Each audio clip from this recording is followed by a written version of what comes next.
Before the first shot was fired, the weapons that would define the darkest chapters of World War II were already being built in secret. Not bullets, not bombs, something far more invisible and far more terrifying.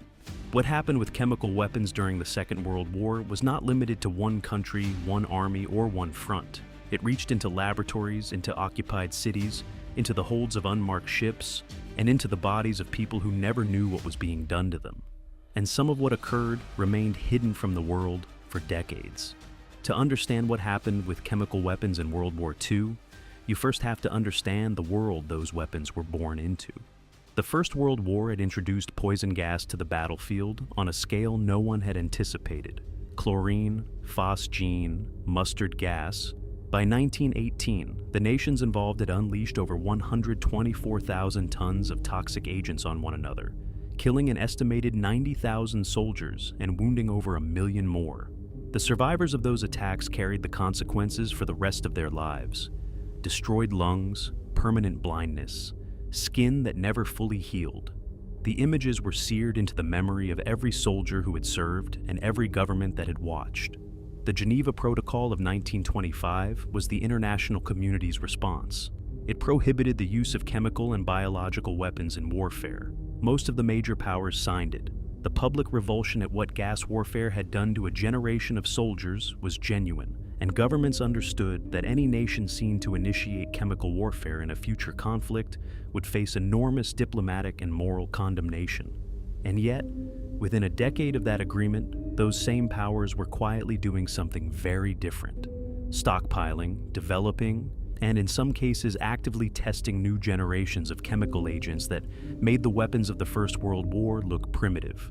The logic driving this contradiction was not difficult to follow. Every major power believed that others were developing chemical weapons. Every major power therefore concluded it could not afford not to. And so, the Geneva Protocol, for all its moral clarity, became a floor, a line that nations pledged not to cross in public while preparing, in private, to cross it if the moment required. Germany entered the Second World War with the largest and most advanced chemical weapons program in the world. The country had ratified the Geneva Protocol in 1929 and publicly committed to no first use. Behind closed doors, a different story was unfolding. The industrial giant IG Farben, which controlled a network of chemical plants across the country, was deeply involved in the development and production of military agents.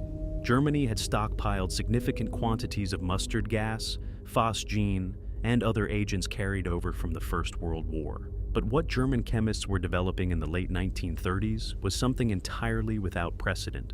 In 1936, a chemist named Gerhard Schroeder, working at IG Farben, was attempting to develop a more effective pesticide. His research led him to a class of compounds that attach to the body's nervous system, substances that, even in tiny amounts, could disable and kill a person in minutes. The substance he created was called Tabun. The German military immediately classified the discovery. Schroeder continued his work, and in 1938 produced something even more potent. Sarin, named using the initials of the 4 chemists involved in its development. A third compound, soman, was synthesized in 1944. These were the world's first nerve agents, a category of chemical weapon that had never existed before. They worked by disrupting the signals that the nervous system uses to control the body's muscles. The effects began within seconds of exposure. Uncontrollable muscle contractions, loss of control over bodily functions, inability to breathe, and, in sufficient doses, death. A single drop on the skin could be lethal. No treatment existed at the time. By mid-1943, Germany had produced approximately 12,000 tons of Tabun, much of it loaded into munitions, shells, bombs, and spray tanks ready for deployment. The Wehrmacht's chemical troops, established since 1934, were equipped and trained. High-ranking military officers pressed repeatedly for the authorization to use these agents against Allied forces. The capability existed. The weapons were ready. They were never used. Understanding why not is one of the more remarkable threads in the history of the war, and it runs directly through Adolf Hitler himself. Hitler had served as a soldier in the First World War and had been hospitalized in 1918 after a gas attack, most likely mustard gas, that temporarily blinded him. Some historians have argued that this experience left him with a personal aversion to chemical weapons on the battlefield, a position that, however inconsistent given what was happening inside German concentration camps, appears to have genuinely influenced his decisions. When Germany's stunning defeat at Stalingrad in the winter of 1942-43 turned the tide of the war on the Eastern Front, the pressure on Hitler to authorize chemical weapon use intensified. Senior military officers argued that Tabun and Sarin, deployed by air against Soviet positions or supply lines, could reverse the momentum. Hitler declined. The question was raised again as Allied forces landed in Normandy in June 1944. Hermann Göring, head of the Luftwaffe, was asked after the war why Germany had not used nerve agents to stop the Normandy invasion, a moment when their use might have been catastrophic for the Allied operation. Göring's response, given at the Nuremberg trials, pointed not to moral objections, but to a specific fear that the Allies possessed comparable weapons and would respond in kind against German cities. That fear was not unfounded. Britain had its own chemical weapons stockpiles throughout the war. Following the evacuation from Dunkirk in 1940, Churchill had been ready to authorize the use of mustard gas on the beaches of southern England to repel a German invasion. In February 1943, when intelligence reports suggested Germany might use gas against Soviet forces in the Donetsk Basin, Churchill wrote directly to his chiefs of staff to make his position clear. Any German use of chemical weapons against the Russians would trigger chemical strikes against German cities on the largest scale that British air power could deliver. The message was conveyed through diplomatic channels to Berlin. There were also strategic reasons independent of deterrence. Germany's blitzkrieg doctrine, rapid armored advances supported by air power, depended on troops moving quickly through the same territory that bombs and shells had just struck. Contaminating that terrain with persistent agents like mustard gas or even Tabun would have blocked German forces as much as enemy ones. The weapons were designed for a kind of warfare that Germany's military situation, by 1943, no longer allowed. The deterrence held. Germany's nerve agents stayed in their stockpiles. But nerve agents were not the only chemical story unfolding in Germany during those years. While German chemists were building the most advanced chemical weapons ever created, something entirely different was happening inside Germany's own borders. Something that would become the largest death toll from chemical agents in human history. In September 1941, inside the basement of Block 11 at the Auschwitz concentration camp in occupied Poland, an experiment was conducted. The SS had been searching for a more efficient method of killing large numbers of people. Carbon monoxide, already in use at other killing sites, required the constant operation of engines and was relatively slow. A group of approximately 600 Soviet prisoners of war and 250 sick Polish prisoners were locked inside the sealed basement. Pellets of a commercially available pesticide called Zyklon B were dropped through the vents. SS personnel, wearing gas masks, waited outside. The prisoners died within minutes. The SS Commandant Rudolf Höss, who witnessed the experiment, later testified that the speed and scale of the killing convinced the camp leadership that Zyklon B was the solution they had been looking for.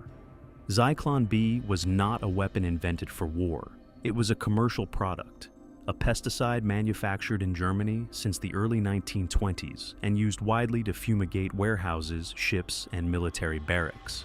Its active ingredient was hydrogen cyanide, a gas that, when inhaled, blocks the cells of the body from using oxygen, causing what is effectively suffocation at the cellular level.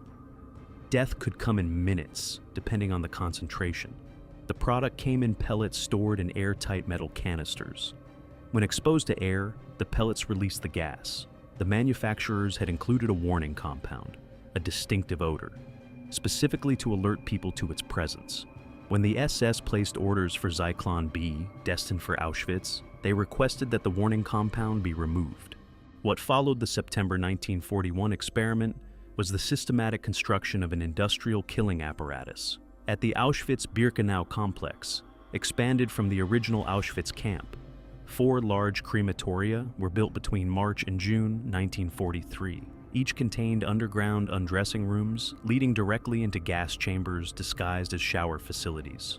Victims were told they were being taken to bathe and be disinfected before entering the camp. They were ordered to remember where they had hung their clothes so they could retrieve them afterward. The doors were sealed. SS personnel on the roof dropped Zyklon B pellets through vents. Each chamber could hold approximately 2,000 people at a time. According to the calculations made by the SS Construction Office in June 1943, the 4 crematoria at Birkenau had a combined burning capacity of 4,416 corpses per day. Members of the Sonderkommando, prisoners forced to work in the crematoria under threat of death, testified that actual daily throughput sometimes exceeded even those numbers during peak periods in 1944. During the summer of 1944, when Hungarian Jews were being deported to Auschwitz at a rate that overwhelmed even the camp's expanded capacity, approximately 6,000 people were being killed there each day. The total number of people murdered at Auschwitz-Birkenau using Zyklon B and other methods is estimated at approximately 1.1 million, the vast majority of whom were Jewish. Across all the Nazi extermination camps, Treblinka, Sobibor, Belzec, Chelmno, Majdanek, where carbon monoxide from engines was also used alongside Zyklon B, the total death toll from systematic gassing operations during the Holocaust reached into the millions. The Zyklon B used at Auschwitz was supplied by 2 distributing companies, Ert in Lingler and Tesch und Stabenow. After the war, the principals of Tesch und Stabenow, whose records documented deliveries to the camp, were tried at the Zyklon B trial in Hamburg in March 1946. 2 of the defendants were sentenced to death and executed. The product had made its way from a pesticide company's delivery trucks into the chambers of the largest chemical killing operation in history. One detail preserved in the historical record speaks to the deliberate nature of what was constructed. The SS instructed Zyklon B suppliers to remove the warning odor compound from deliveries destined for the extermination camps. This was not an administrative detail. It was a decision made to ensure that those being led into the gas chambers would not recognize, in those final moments, what was about to happen to them. When Allied forces liberated Auschwitz in January 1945 and Majdanek in July 1944, they found intact gas chambers and stockpiles of Zyklon B canisters still on site. The physical evidence matched the testimony of survivors in every detail. Germany's use of chemical agents against its own prison population was the largest in history. But on the other side of the world, a different kind of chemical horror was unfolding, one that would remain largely hidden for decades after the war ended. In the Pingfang district of Harbin, in Japanese-occupied Manchuria, there existed a facility that was, by any measure, one of the most extreme expressions of organized human cruelty in the 20th century. Unit 731, officially designated the Epidemic Prevention and Water Purification Department of the Kwantung Army, was established in 1936 under the command of Lieutenant General Shiro Ishii, a physician and military officer who had become convinced that biological and chemical weapons represented the future of warfare. The unit was presented to the outside world as a public health and sanitation department. It was not. It was a weapons development program, and its primary resource was living human beings. The facility at Pingfang was enormous. It covered roughly 6 square kilometers and contained laboratories, autopsy rooms, crematoria, holding cells, and open-air testing zones. At its height, the unit employed over 10,000 personnel drawn from Japan's medical and scientific establishment, physicians, bacteriologists, surgeons, pharmacologists, recruited from top universities and bound by military secrecy oaths. The prisoners used in the experiments were sourced through the Kempeitai, Japan's military police, from the populations of occupied China. They were referred to internally as maruta, a Japanese word meaning logs. The dehumanizing terminology was intentional, and it reflected the framework within which the unit operated. The prisoners were not patients or subjects in any recognizable sense. They were material. Most were Chinese civilians and prisoners of war. Smaller numbers of Russian, Korean, and Mongolian prisoners were also held there. The research conducted at Unit 731 included testing the effects of chemical agents on live human subjects. Prisoners were exposed to mustard gas and other chemical compounds under controlled conditions, and the progression of their injuries was documented and dissected, sometimes while the subject was still alive.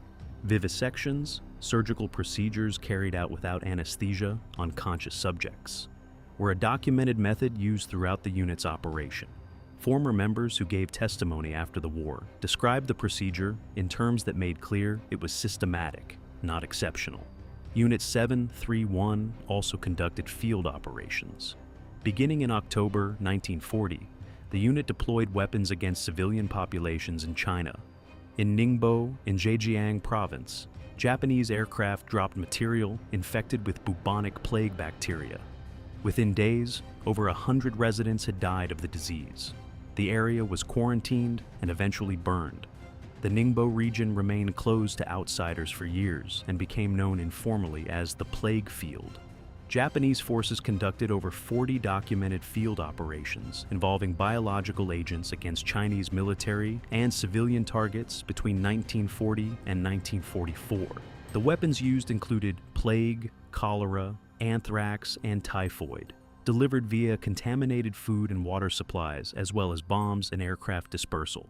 Historians estimate that the death toll from Japan's biological warfare operations in China exceeded 300,000 people. The chemical dimension of Unit 731's operations intersected with Japan's broader use of chemical weapons in the war in China. Japanese forces had begun using chemical agents against Chinese forces as early as July 1937, within weeks of the formal start of the Second Sino-Japanese War. Over the course of the conflict, the Japanese military deployed mustard gas and other agents in hundreds of documented incidents, primarily in support of ground operations, where Chinese resistance was proving difficult to break.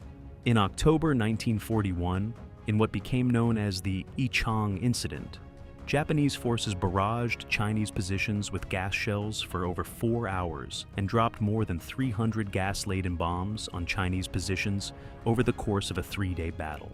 Japan had signed the Geneva Protocol in 1925, but never ratified it. This technical legal gap gave Japanese military planners room to argue that the prohibitions did not formally bind them. The reality, however, was that Japan's calculus on chemical weapons, like Germany's, was primarily shaped by deterrence. Against the Chinese, who lacked the capability to retaliate in kind with equivalent chemical strikes, Japanese forces used gas repeatedly and without restraint. Against the United States, where the threat of retaliation was concrete, Japan never deployed chemical agents. The pattern held with cold consistency across the entire war. What happened to Unit 731 at the end of the war is part of the story that remained concealed for decades. As Japanese forces prepared for surrender in August 1945, Ishii ordered the unit's records destroyed and the facility demolished. Prisoners still held at the site were killed. The physical evidence was largely erased. What the United States knew about Unit 731's research was obtained in the following months through direct negotiation. In exchange for the research data, compiled through years of human experimentation, the U.S. government granted Ishii and the unit's key personnel immunity from prosecution for war crimes. The decision, approved at the highest levels of the American military command, was made on the grounds that the research data, obtained through methods that could not be replicated, had potential military and medical value. The Soviet Union, which captured 12 Unit 731 members and tried them at the Khabarovsk war crimes trials in December 1949, did not participate in this arrangement. Those 12 were convicted and sentenced. Shiro Ishii returned to Japan, went into private medical practice, and died of throat cancer in 1959. He was never tried for war crimes. The Japanese government did not formally acknowledge the existence of Unit 731 until the late 1980s. In 2002, a Japanese district court ruled for the first time that Japan had conducted biological warfare, a legal acknowledgement that came nearly 60 years after the fact. The names of 3,607 personnel affiliated with Unit 731 were released by the National Archives of Japan in 2018. Japan's biological and chemical warfare program operated under the cover of official denial for most of the post-war era. But there was one moment during the war in Europe when chemical weapons became a crisis, not through deliberate use, but through an accident that the Allies immediately moved to conceal from the world. On the evening of December 2, 1943, the port of Bari on the Adriatic coast of Italy was crowded with Allied shipping. More than 30 vessels were packed into the harbor, loaded with supplies for the ongoing campaign up the Italian peninsula. The harbor was brightly lit, standard practice at that point in the Italian campaign, when daylight unloading could not keep pace with demand, and largely undefended against air attack. Allied air commanders had concluded, incorrectly, that the Luftwaffe no longer had the range or the strength to mount a serious strike that far south in Italy. At approximately 7:30 in the evening, 105 German Junkers, Ju-88 bombers appeared over the harbor in a complete surprise attack. Flying in from the Adriatic rather than over land from the north, they had avoided radar detection. The raid lasted just over an hour. When it was over, 28 Allied ships had been sunk or destroyed, and 12 more had been damaged. The port was put out of action for nearly 3 months. Over 1,000 military personnel were killed or reported missing. It was the worst Allied shipping loss in a single attack since Pearl Harbor, and the press dubbed it, with some accuracy, a Little Pearl Harbor. But the bombs and the fires were only part of the disaster. Among the vessels destroyed that night was the SS John Harvey, an American Liberty ship. Her cargo was classified, and almost none of the crew had been told what they were carrying. The John Harvey was loaded with 2,000 M47A1 mustard bombs, 100-pound munitions filled with liquid sulfur mustard, which had been sent to the Mediterranean theater at the personal authorization of President Roosevelt to be held in reserve in case Germany initiated chemical warfare in the Italian campaign. When the John Harvey was struck and exploded, the bombs shattered. Liquid sulfur mustard spilled into the harbor water and mixed with the oil already covering the surface from other damaged ships. A cloud of sulfur mustard vapor drifted over parts of the city. The John Harvey's crew, the only people who knew what the ship was carrying, were almost entirely killed in the explosion. In the chaos that followed, survivors were pulled from the harbor without anyone understanding that the water was contaminated. Men who had been immersed in the oil and mustard mixture were brought to field hospitals. Doctors, unaware of the chemical agent, treated them for blast and burn injuries. Within hours, the first symptoms began appearing: massive blisters forming across the entire body, eyes swelling shut, temporary blindness, tissue damage to the lungs and airways. By the following morning, 628 military personnel had been hospitalized with symptoms that no one yet recognized as mustard poisoning. Deaths began on December 3rd. The officer who ultimately identified what had happened was Lieutenant Colonel Stuart Francis Alexander, a chemical warfare expert who was flown to Bari after the pattern of casualties was flagged as unusual. Alexander traced the burn patterns to the John Harvey's position in the harbor, located fragments of mustard bomb casings in the wreckage, and by December 11th had submitted a report confirming that mustard gas from Allied stockpiles was responsible for the casualties. The Allied response was immediate suppression. Eisenhower accepted Alexander's diagnosis. Churchill refused to acknowledge the presence of mustard gas at Bari at all. The word mustard was struck from all official medical records of the casualties, replaced with the phrase "burns due to enemy action." Alexander's full report was classified. The British government did not publicly admit to the presence of chemical munitions at Bari until years after the war. American records on the incident were not declassified until 1959. By the end of December 1943, 83 of the 628 hospitalized military casualties had died. The number of Italian civilian casualties was never accurately determined. Most of those affected had fled the city in the immediate aftermath of the bombing, seeking shelter with relatives outside Bari, and never presented to military hospitals. Some estimates suggest the civilian death toll matched or exceeded the military one. There was one consequence of the Bari disaster that no one anticipated at the time. Alexander's detailed analysis of the mustard casualties, specifically his observation that the gas appeared to suppress the production of white blood cells, was reviewed by medical researchers connected to the Chemical Warfare Service. A classified Yale University clinical trial, already underway at that point, on a related compound, combined with Alexander's Bari findings to confirm that mustard-related agents could be used to attack rapidly dividing cells. By 1945, that research had been translated into a proposal for treating cancer using targeted chemical agents. In 1949, the first chemotherapy drug, mechlorethamine, a nitrogen mustard derivative, was approved by the FDA and used to treat non-Hodgkin's lymphoma. The Bari disaster, in a deeply ironic turn, contributed directly to the founding of modern cancer treatment. The history of chemical weapons in World War II covers an enormous range of events, from the nerve agents stockpiled in German warehouses and never deployed against Allied forces, to the industrial use of Zyklon B that killed over 1 million people, to the human experimentation conducted in Manchuria under a cover story of public health, to the accidental release of mustard gas in a harbor in southern Italy and the cover-up that followed. What connects all of these events is not simply the weapons themselves. It is the decisions made by human beings, chemists, generals, political leaders, and bureaucrats, about how far science could be pushed and what categories of human life were considered expendable. The nerve agents developed by German chemists in the 1930s did not disappear with the end of the war. Tabun and Sarin were brought to the United States and the Soviet Union through programs that recruited the scientists who had created them. Under Operation Paperclip, American intelligence brought German technical experts to the United States to continue their research for the benefit of the U.S. military. The Soviet Union ran a parallel program. Those agents and the knowledge of how to produce them seeded the chemical weapons programs of the Cold War and beyond. Sarin was used in the Tokyo subway attack of 1995. It was used against civilians in Syria in 2013 and afterward. The compounds first synthesized in a German laboratory in 1936 are still, in the 21st century, being deployed against human beings.